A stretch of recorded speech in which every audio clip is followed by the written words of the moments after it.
مشہور محرخ و سیرت نگار واقدی کا بیان ہے کہ میں ایک روز خلیفہ مہدی کی خدمت میں حاضر ہوا اور اس سے چند حدیث بیان کیں۔ میری بیان کردہ حدیثیں اس نے لکھ لیں۔ پھر تھوڑی دیر بعد اپنے گھر میں داخل ہوا۔ جب وہ گھر سے نکلا تو غصہ سے اس کا چہرہ سرخ تھا اور وہ غیظ و غضب سے بھرا ہوا تھا۔ میں نے عرض کیا امیر المومنین خیریت ہے؟ خلیفہ مہدی کہنے لگا میں اپنی بیوی خیزران کے پاس گیا تھا، اس نے میرا کپڑا اس قدر زور سے کھینچا کہ وہ پھٹ گیا اور کہنے لگی میں نے تم میں کوئی خیر کا پہلو نہیں دیکھا ہے۔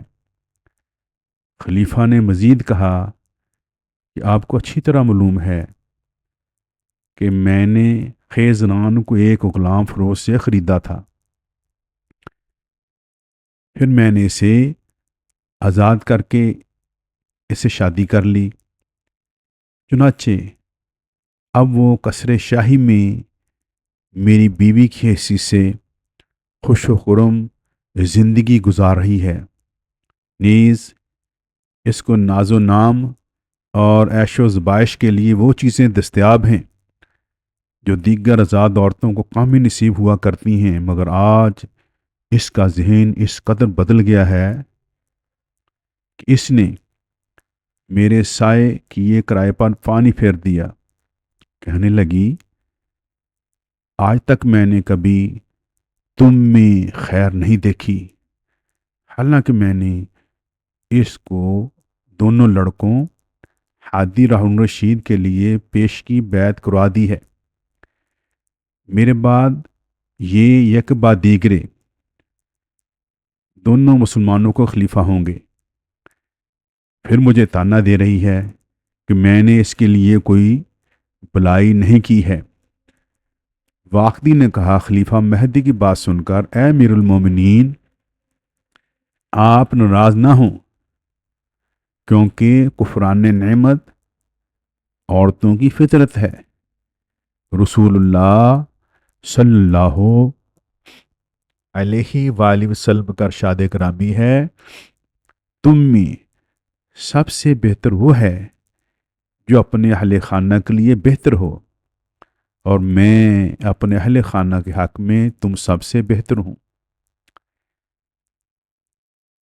ایک اور حدیث میں رسول اکرم صلی اللہ علیہ وآلہ وسلم کا ارشاد ہے عورتوں کے بارے میں میری نصیحت کا ہمیشہ خیال رکھنا، کیونکہ عورت ٹیڑھی پسلی سے پیدا کی گئی ہے۔ پسلی میں بھی سب سے زیادہ ٹیڑھا اوپر کا حصہ ہوتا ہے۔ اگر تم اسے بالکل سیدھی کرنے کی کوشش کرو گے تو انجام کار توڑ کر رہو گے، اگر اس ٹیڑھی پسلی کو یوں ہی چھوڑ دو گے ویسے ہی ٹیڑھی رہے گی اور تم اس کے ٹیڑھے پن کے باوجود اس سے فائدہ اٹھا سکتے ہو۔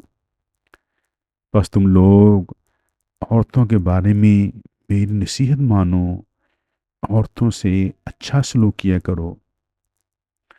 واقدی نے اس موضوع سے متعلق مزید چند احادیث خلیفہ سے بیان کی۔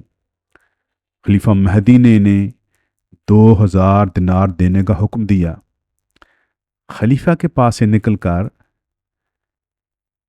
اپنے گھر پہنچے تو اسی وقت ملکہ خیزران کا پیغمبر بھی ان کی خدمت میں حاضر ہو گیا اور ملکہ کا دیا ہوا تقریباً 2000 دینار قاتیہ بھی ان کی خدمت میں پیش کیا۔